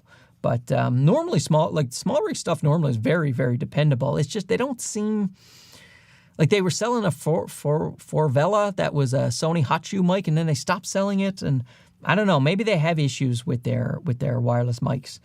I'm using the Ozbot Tiny 2 webcam to do interviews on Riverside. I thought this was the best approach before jumping into the world of cameras. I would like to, but I'm a newbie. It's not that hard, especially if you use Ecamm. And if you're using Ecamm in Riverside, you just have to plug in the HDMI cable into the Camlink 4K. If you don't have a USB-C streaming camera, and if you buy one of the new Sonys that has USB-C 4K streaming, you just plug in the USB-C cord, one cord from your camera right into your computer, and then it live streams like a webcam. So super easy. No worries about that. But yeah, that Ozbot, they contacted me. They wanted me to review it, but didn't see how it was really going to be relevant to a lot of people who watch the old channel. You know what I'm saying? So, man, we've been streaming for quite some time. No overheating at all on the ZV-E10s. Good boys. You guys are good boys. Oh, my little Dougies. Okay, so let's see. See if anybody... Is there anybody... Okay.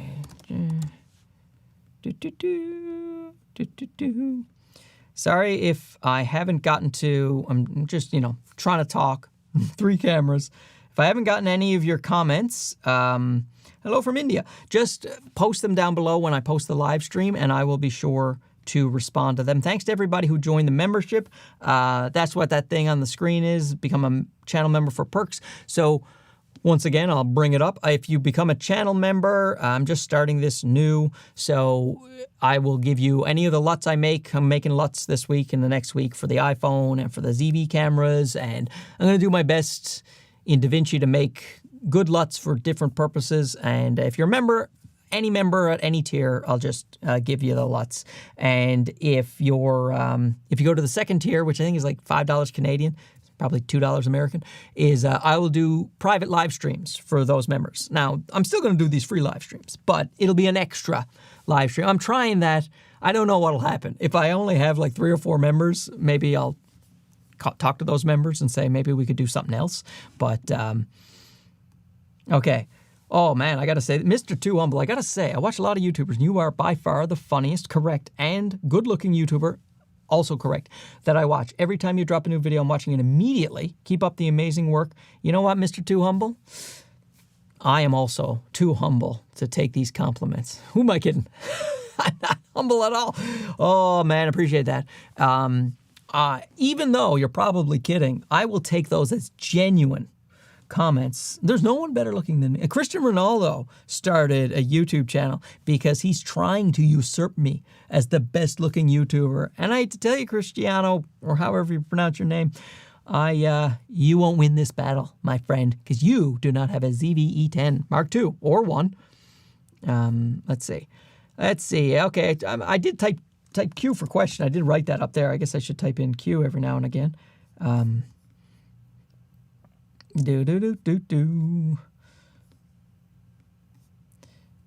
Why is my skin so different? Well, they all have the different color shines, and the lighting is coming in at different angles, and I kind of tried to match them as best I could in Ecamm. But yeah, there's gonna be some differences. They have different lenses as well. Like, so with the ZV-E10 Mark II, if I go on here, I can change the color temperature to be super orange or super this, and but I'm trying to keep it around here. Saturation about down there. And I have the gamma. Oh, that's too bright, and that's it. There, yeah. So there you go. It has a little more red in it, but see, so with Ecamm as it's great, but like you can't. So far, anyway, I can't find a way to fine-tune things like taking out a little bit of reds. You have a tint slider, saturation, gamma, temperature, and brightness. So I can change them around a little bit, but it's hard to match them perfectly. But I gotta say, although my ZV-E10, now that I look at it, my original, seems a little bit not saturated. Yeah, that's a bit nicer. Sorry, Dougie. I could have turned up the temperature a little bit on you. But, yeah, so there's going to be minor differences in where the cameras are placed and the lights and, of course, the cameras and lenses. But I got to say, this is really, I can't complain too much about, Dougie was a little too orange at that time. I can't complain too much about this. This looks pretty dang good. To be able to switch between them here, A6700, ZV-E10 and the ZV-E10 Mark II. I mean, that's just pretty dang good. Okay, so let's go back to all 3 angles. You guys like this with the 3-angle thing? Because I could do more cameras, you know what I mean? Like I can bring in a full frame one. I did the ZV-E1 last time. I could bring in the Panasonic S5 IIX. What about that? Anybody? I'm looking to upgrade to either the A7CR or the A7V. Do you mean R5? For automotive photography, vlogging, camera. I currently have the ZV-E10. What do you recommend? Yeah, well, you want that higher resolution, right? But since you're doing vlogging and travel, I would get the A7CR, because if you want that high resolution for all those megapixels, you're going to get it in a much smaller camera body with the A7CR. And when you're doing vlogging and travel, that's going to make a big difference. Excuse me. Because I got the gear acquisition syndrome. Because the A7R5 is a pretty big camera. It is a pretty big camera. So how did I get my wife to accept my camera crisis? Asking for a friend. Well, at first I started small. You know what I mean? I did have to spend a fair amount to set up my studio, but I'd already been up and running for a while. I was doing my comedy channel, so. You know, she actually bought me A7 III. That was my first expensive camera, and it was my wife that bought it for me. So she was supportive, and she foolishly believes that I will figure stuff out. If so far in life, you know, I'm a North American Canadian, middle class, just white guy. I have all the opportunities in the world, and I know that when I say this, but like I have been able to make a living as long as I put a good effort in, you know what I mean? So what my wife, because I married the right person, what my wife looks for most, I think, personally, I have no idea, I've never asked her, but what I think she looks for the most when I'm trying different ventures and stuff is like how much effort I'm putting in, how much work I'm doing, and you can see it. Like this was kind of a no-brainer. I was already doing comedy, and so I just kept the comedy going while I did this, and then so now I just like I have a separate credit card. I'm incorporated. I buy my cameras out of my business, and so she really doesn't even see any of that. I give her a lump sum every month, and then she puts that with her money, and then we pay all the bills for the house. But I keep the business expenses separate, and but at first she was very, very supportive, and then. As the channel made money and as I make money, you know, I spend it when I think it makes the most sense for the channel and sometimes when it doesn't make any sense. But I spend the money, and usually if I work hard enough, it comes back to me. You know what I mean? But let's see.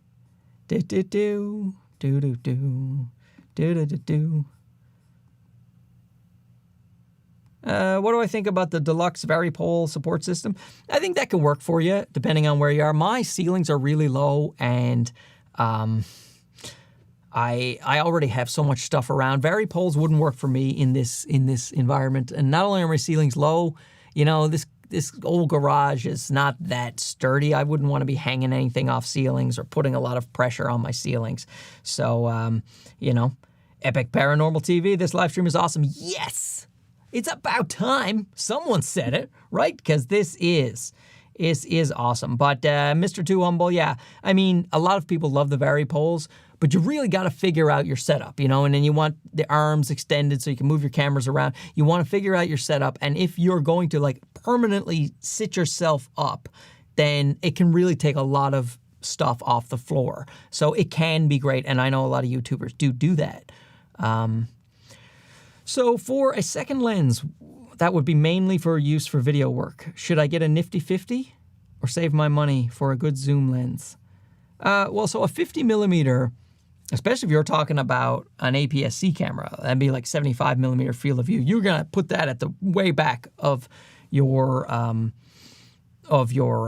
studio there. So I would say, if it's mostly for video work, look at the Sigma 16mm f1.4 if it's APS-C, or look at, the Viltrox 24mm, which just rediscovered for full frame. So if you want a cheaper type lens, Sigma 16 1.4, Yongnuo 16 1.8. If you're on full frame, Viltrox 24mm, or maybe the Sony 35mm 1.8 if you have a little more room in your studio. But a nifty 50, that's hard for video work unless you're like videoing out in the street, because you need a lot of room, especially on APS-C.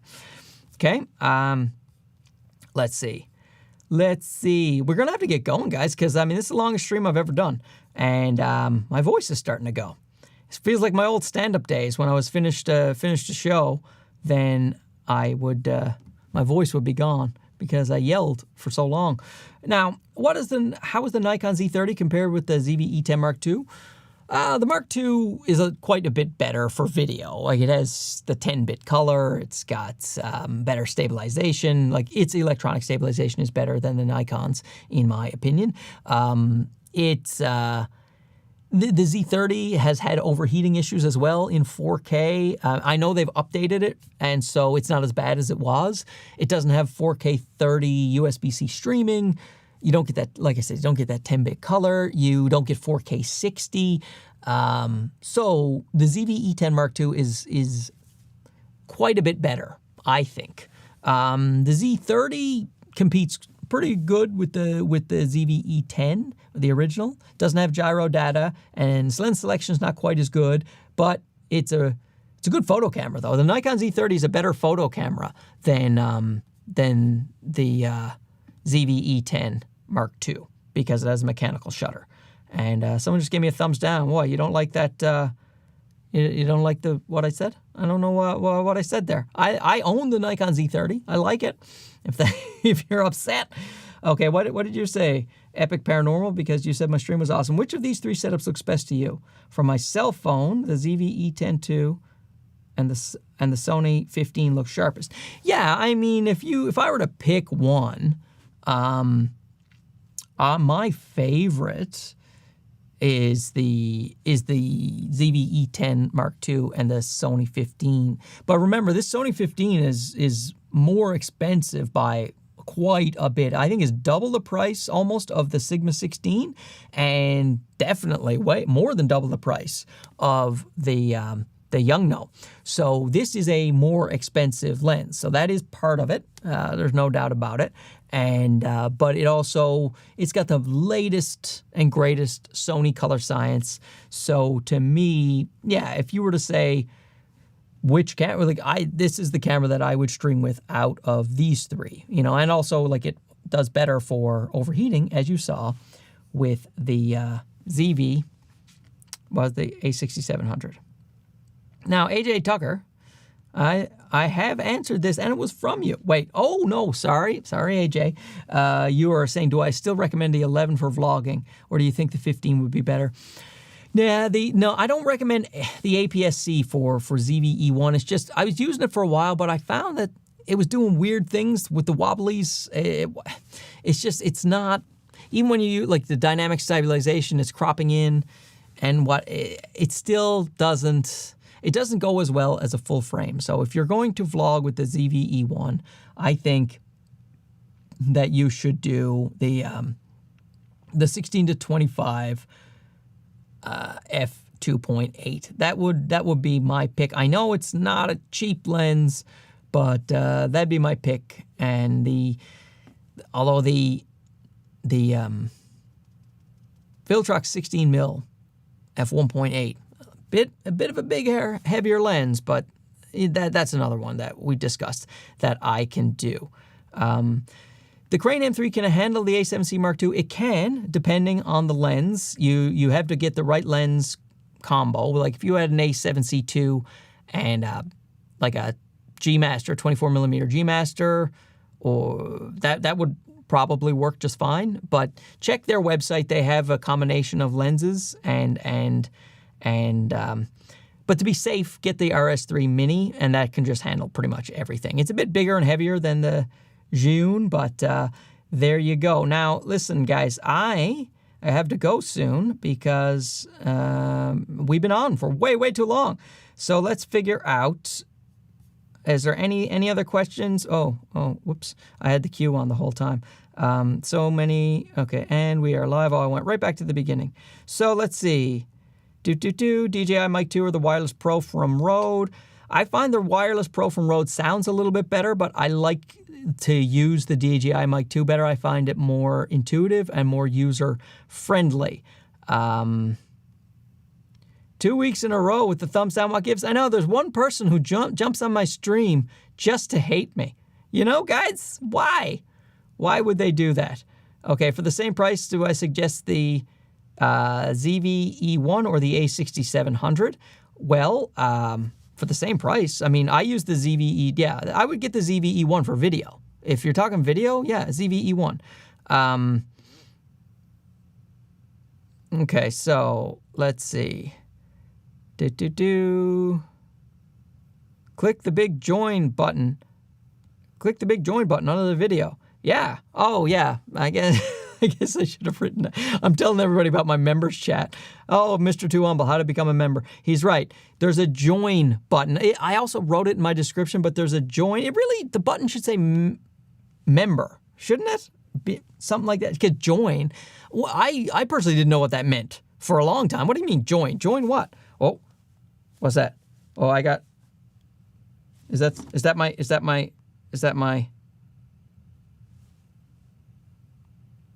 Sorry guys, I think my. I'll be right back. It's my phone. It's my phone. Oh yeah. Oh man, I would have been so mad if I'd missed that. Streaming like a moron, just yammering around. Look I did lose a lot of people. Look at this. Okay, guys, I am going to. Now I've got to do a bunch of videos about this new phone. Ooh, pretty. So there it is. You guys know what an iPhone is? I unboxed it. Now, yeah. So now I am going to. There's another thing for members. You know, I'm going to make some LUTs for this iPhone. I'm going to spend all weekend making some LUTs. You know, I already have a pretty good idea of what I'm going to do based on the iPhone 15 Pro. So I'm just going to tweak it, make it the iPhone 16 LUTs, and then any members, I get them for free. You know, and yeah, a bunch of people jumped off when I ran out like a banshee out of. At least I was wearing pants, right, when I stood up, because I don't have to always be wearing pants. Would I recommend the HLG3 or S-Log 2 in the original for outdoors? I actually kind of like the Cine 2 profile. So I used Leeming LUT a lot with the Cine 2 profile, and then I find that's kind of the best of that 8-bit camera. That's it, and you don't have the S-Log 2 image on your screen or the HLG3 blown out look, so you can kind of gauge what your footage looks like. So that's kind of why I prefer it that way. So yeah, and there you go. So, look at this. You're not allowed to leave, though. Well, I did, Daniel. I left, and I got my phone. And look at this. You missed the whole darn thing. It was long, too. I'm going to post it, you know, and I'm sure nobody is going to watch this. Is the RS4 Mini coming next month? Is it? My DJI person has ghosted me. She no longer wants to talk to me. She sent me a drone. I didn't review it, so that's fair. But I really wanted that Osmo Action 5, you know, to review. So now I might have to buy it. So you know what I mean? But ZV-E10 has the FX3 sensor. That's correct. Now I'm just running through some questions quickly before I get going to see if I've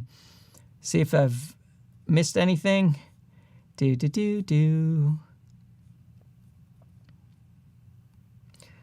I'm using the ZV-E10. Should I use partial or full color range? Mostly YouTube gaming and streaming.